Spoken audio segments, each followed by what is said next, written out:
Just flew in from China, and boy, are his arms tired. Please welcome to the stage Simon Henry of Juwai.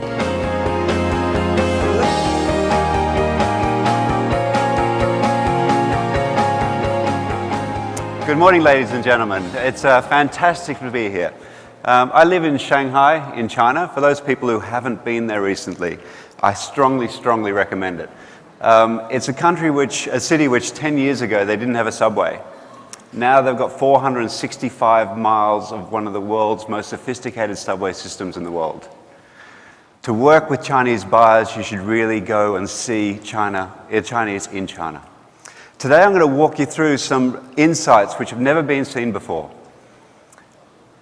This market is a big market.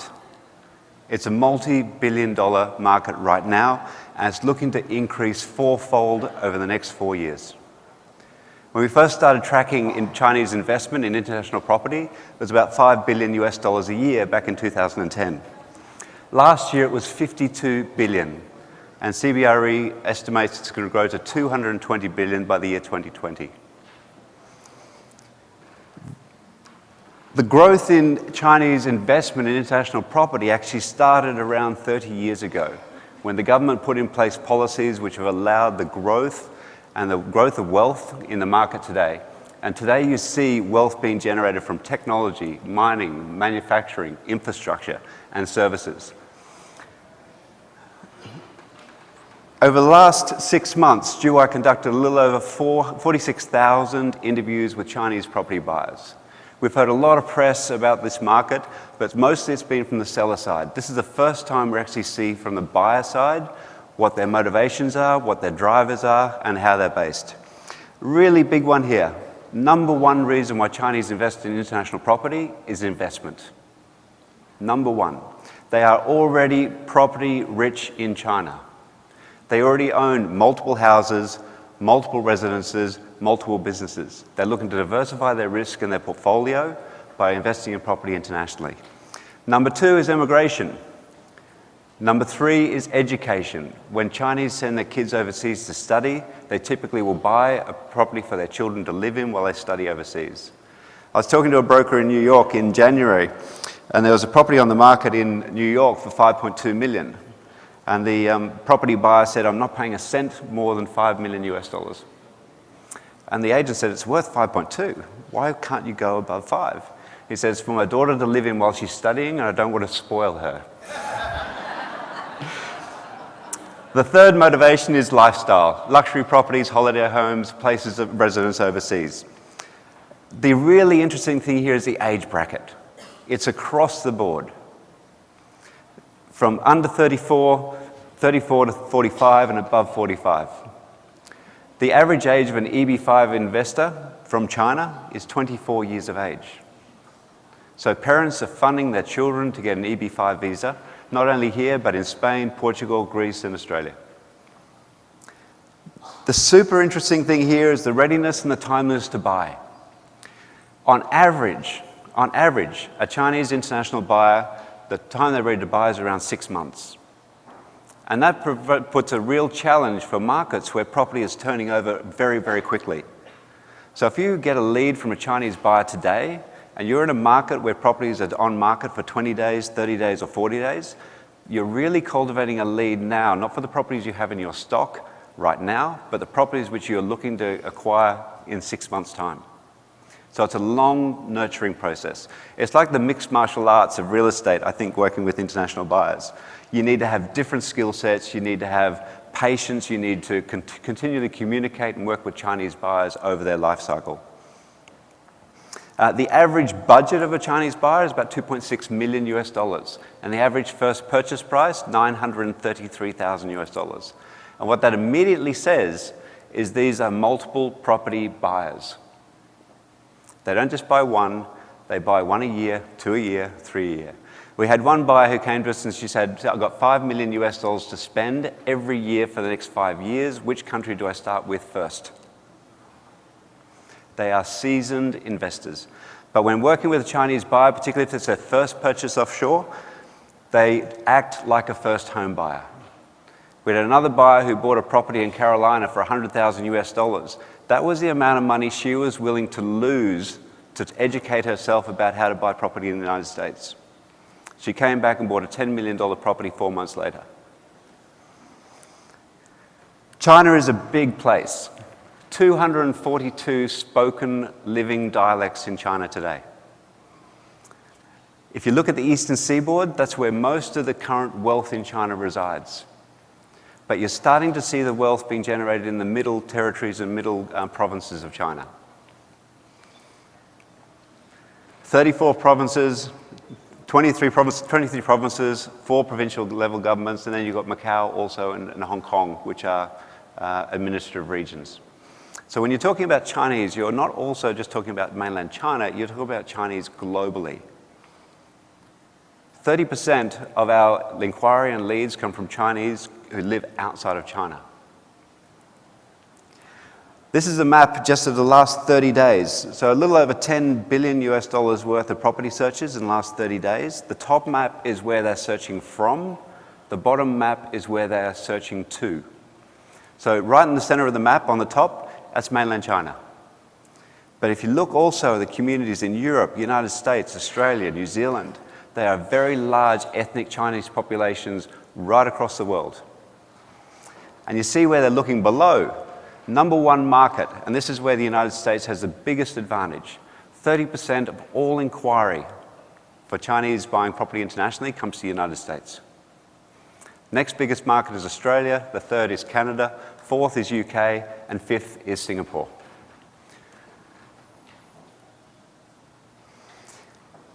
When I said before that 70% of our consumers come from mainland China and 30% come from offshore, here's just an example of some of the cities around the world. And you can actually see a breakdown of the percentage of people who come from China versus other areas.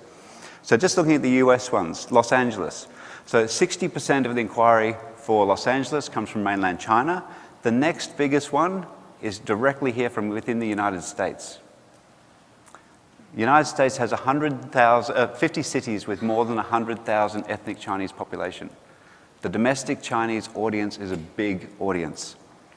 Then Australia, United Kingdom, France, and other countries. For San Francisco, China number 1, again, USA number 2.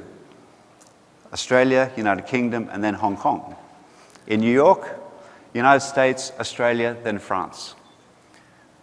When people talk China, they talk big numbers.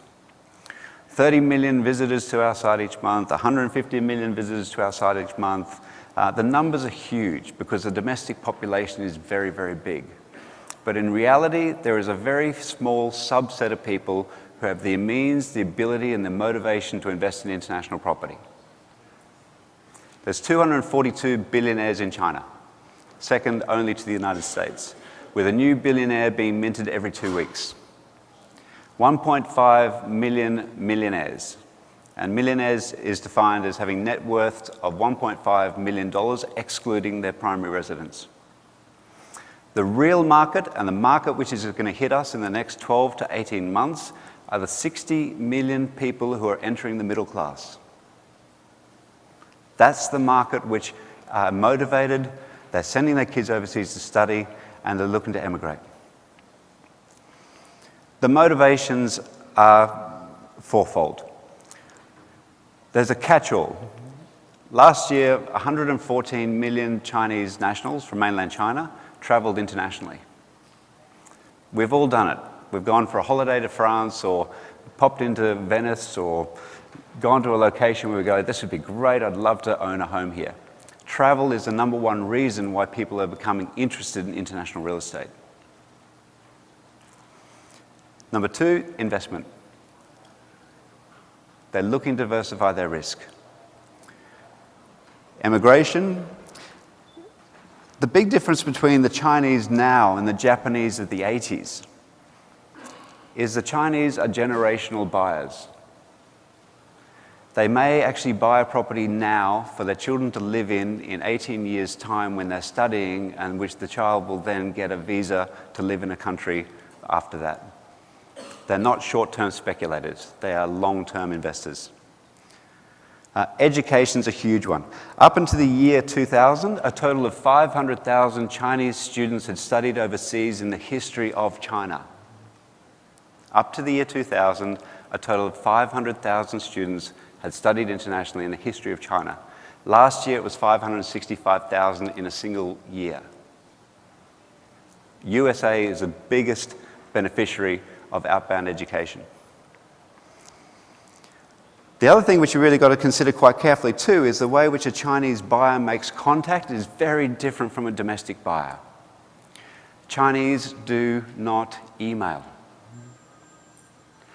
They first and foremost will pick up a telephone and call you direct or call a call center. That's the way things happen in China. If you buy anything on any of the e-commerce sites, within 3 seconds of you hitting the order button, you've received a phone call saying, just checking your order, is there anything you'd like to add to it? How can I help you further? When they buy international property, they do the same thing. So roughly 37% of Chinese will make contact while they're still in mainland China. 31% will make contact through family and friends. We had one property buyer in Sydney, Australia. He walked into an office, a CBRE office, paid $20 million for a commercial property, and the franchise owner said, how'd you hear about us? He said, well, my father found it online, he lives in China, he wired me the money, wired me the link, and said, go buy this property. If the franchise owner hadn't asked, he would never have known where that buyer had come from. Most Chinese do what we call fly and buy. They do all their research online, and then they make a visit to see a broker or an agent once they travel to that country. So it's all about making sure you are seen, people know your region, people know your area, and people know how to find you when they do travel overseas.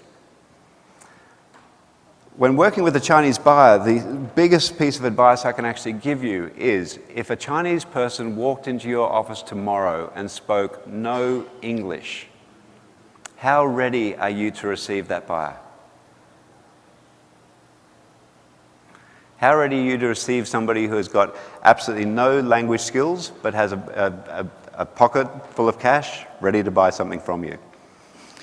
Best thing you can do is get some information about your local market, team up with your local Chinese association or chamber of commerce, get to know Chinese agents or brokers in your area, engage with your local Chinese community, because at the end of the day, international really does start at home. They want to see who you are. They want to see what capabilities you've got. When you also market property to Chinese, you have to think macro, think big.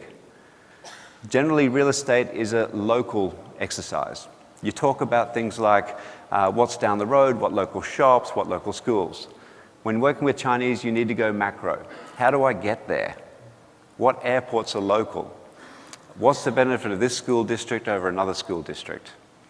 What we're seeing now is quite a big trend of mothers coming over to the United States and living in the houses while their children go to school.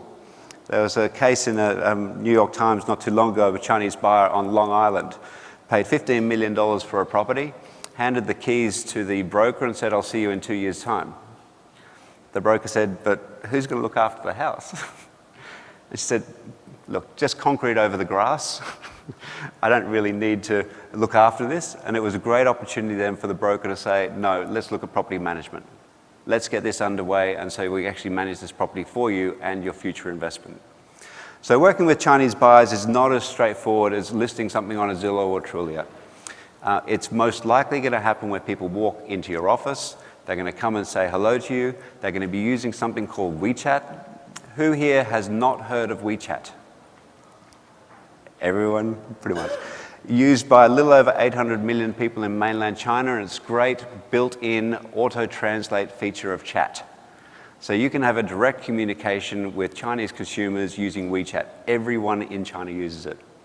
So you can actually be sitting in your office, they can be chatting to you on WeChat, you can be pushing translate and have a conversation with them face to face. So that's how you get ready with a Chinese buyer straight away. It's an incredibly big market, but still international buyers generally account for around 10% of any total property market. So it is niche, it is specialized, it does require patience, it does require long lead times, and it does require getting used to the fact that they may come hot today and then cold tomorrow. Because when Chinese buy property offshore, it's not just about the property.